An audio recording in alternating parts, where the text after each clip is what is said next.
শেখ হাসিনা পালিয়ে গিয়েও বিদেশে বসে নানা ষড়যন্ত্র করে দেশে অস্থিরতা সৃষ্টির চেষ্টা করছে বলে অভিযোগ করেছেন বাংলাদেশ জামায়াত ইসলামীর সেক্রেটারি জেনারেল ও সাবেক এমপি অধ্যাপক মিয়া গোলাম পরোয়ার।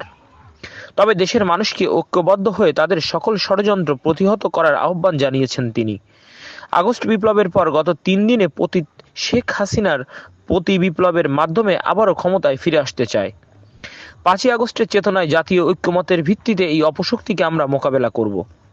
খুলনা প্রেস ক্লাবের হুমায়ুন কবির বাল মিলনায়তনে রোববার সকালে সাংবাদিকদের সাথে মত বিনিময়কালে তিনি এসব কথা বলেন। তিনি বলেন, নির্বাচন কমিশন গঠনের লক্ষ্যে সার্চ কমিটি গঠন করা হয়েছে, কিন্তু একটি অবাধ, সুষ্ঠু, অংশগ্রহণমূলক, নিরপেক্ষ নির্বাচনের আগে রাষ্ট্রের গুরুত্বপূর্ণ কিছু স্থানে সংস্কার প্রয়োজন। বিচার বিভাগ, শাসন বিভাগ, সংবিধান ও প্রশাসনের মৌলিক সংস্কার ছাড়া সামনে এগোনো সম্ভব না।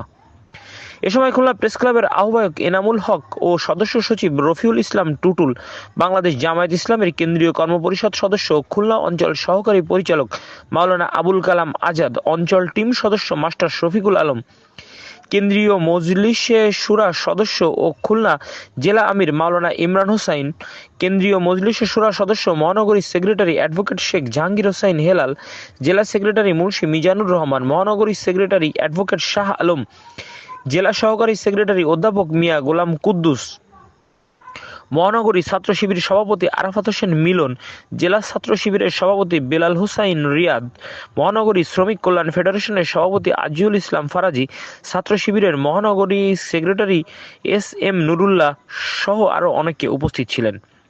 পরে তিনি ক্ষতিগ্রস্ত খুলনা প্রেস ক্লাবের উন্নয়নের জন্য ক্লাবের কর্মকর্তাদের হাতে বাংলাদেশ জামায়াত ইসলামীর আমির ডাক্তার শফিকুর রহমানের পক্ষ থেকে পাঠানো ৩ লাখ টাকা হস্তান্তর করেন।